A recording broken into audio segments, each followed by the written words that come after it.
Welcome to The Explainer. Today we're diving into a totally fascinating chapter that reveals how fundamental mathematical concepts are literally hiding in plain sight. We're talking about the art we make, the toys we play with, and even the emergency vehicles driving right down our streets. We're going to discover these hidden rules together through some hands-on play and visual discovery. It's going to be a lot of fun. Okay, so let's jump right into this. Here is the roadmap for our interactive workshop today. First, we'll get a quick intro to symmetrical shapes. Then, we'll apply that to building perfect paper airplanes. Third, we're going to play some pretty mind-bending games with mirrors. Fourth, we'll crack the ambulance letter mystery. And finally, we'll wrap up the whole thing by creating endless, interlocking wall patterns.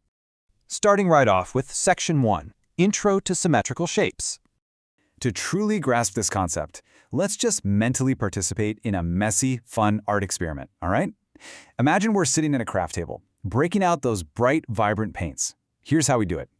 Step 1, we take a crisp sheet of paper and fold it exactly in half. Step 2, we open it back up and just sprinkle a few random, chaotic drops of watercolor right into the center of that fold. Step 3, we fold it back over and press down firmly to spread that color out evenly inside. And finally, Step 4, we slowly peel the paper open.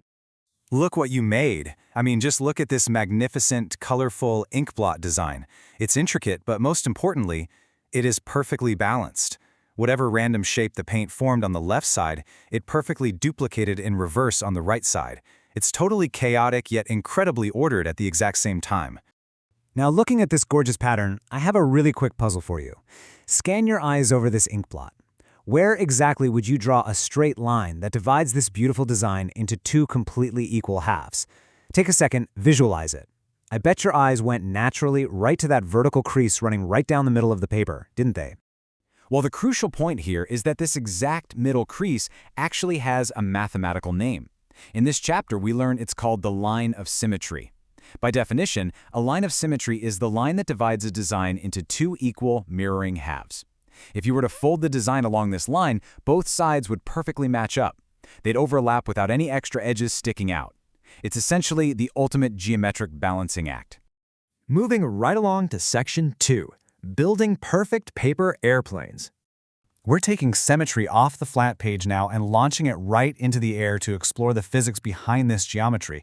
I mean, we've all made a paper airplane before, right? But have you ever actually stopped to think about why we fold it the way we do? Notice how in the first folding stage, the paper is creased right down the middle. That establishes our line of symmetry from the very beginning. Then the corners are folded down to meet that exact center line. Every single crease is meticulously mirrored on both sides. So that finished airplane isn't just a toy, it's a meticulously crafted symmetrical glider. And the chapter actually outlines this brilliant experiment to prove exactly why this matters. First, you fold a perfectly symmetrical plane, making sure the wings are totally identical. Then, you intentionally sabotage one. You try making an asymmetrical plane. Maybe you fold one wing way higher than the other, or make one side a bit heavier. Then, you step back and fly both of them. You'll instantly see that the symmetrical plane glides smoothly and stays in the air longer, while the asymmetrical one just spirals out of control and crashes. So symmetry isn't just about looking pretty, it's absolutely critical for stable flight. Next up, Section 3, Playing Games with Mirrors. Now that we've mastered the air, let's introduce numbers and letters into the mix to see how symmetry works with reflections. Look at these two numbers, 181 and 686. I want you to imagine placing a mirror right down the middle of them. With 181, if you put a vertical mirror right down the center of the 8, the left side of the number perfectly reflects to form the right side. It works flawlessly. But try doing that with 686. The shape of the 6 just doesn't mirror properly onto the other side. It's a super clever way to start looking at standard characters as geometric shapes. The chapter actually throws this really fantastic riddle at us. Guess my number. It is a 3-digit number near 120, whose mirror image is the same number. Where's the mirror kept? Think about it for just a second. You got it? The answer is 121, and the mirror is kept exactly vertically, right down the middle of the number 2. The left one reflects perfectly to become the right one, and the left half of the 2 perfectly reflects the right half. How cool is that?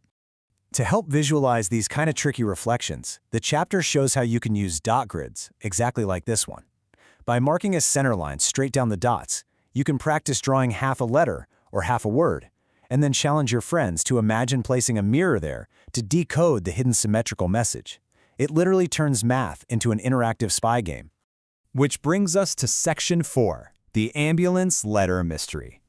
This directly leads us into a real-world application of this concept that we have all seen out on the streets, but probably rarely stop to think about. Look at the hood of this ambulance. Why on earth is the word ambulance written completely backwards? The letters are flipped, the whole word is reversed. I mean, it looks like a massive spelling error. I want you to figure out why this is done before we move on. Who is this reversed word actually meant for? Well, if you guessed the driver in front of the ambulance, you hit the nail right on the head. And here is the big aha moment from the chapter. It all comes back to our definition of a mirror line, or a line of reflection. When you look in your car's rearview mirror, the mirror acts as a line of reflection, which inherently reverses the image. So, clever designers write ambulance backwards on the hood, so that when the mirror reverses it again, the driver in front sees the word perfectly forward-facing and legible. They know to quickly pull over. It's literally life-saving symmetry. Finally, Section 5, creating endless wall patterns. We've covered art, flight, and street safety. Now, we're going to become architects of geometry. This student represents exactly what we're about to do. Explore a concept closely related to symmetry called tessellation. This is where tiles must interlock perfectly, kind of like a jigsaw puzzle that never ends, covering an entire surface without leaving a single gap.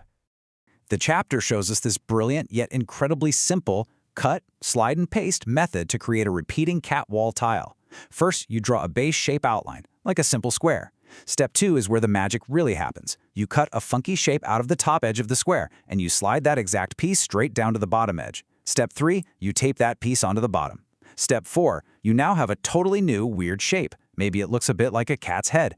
But because whatever you took from the top was added to the bottom, the total area is exactly the same, and the top and bottom edges are perfectly matched inversions of each other.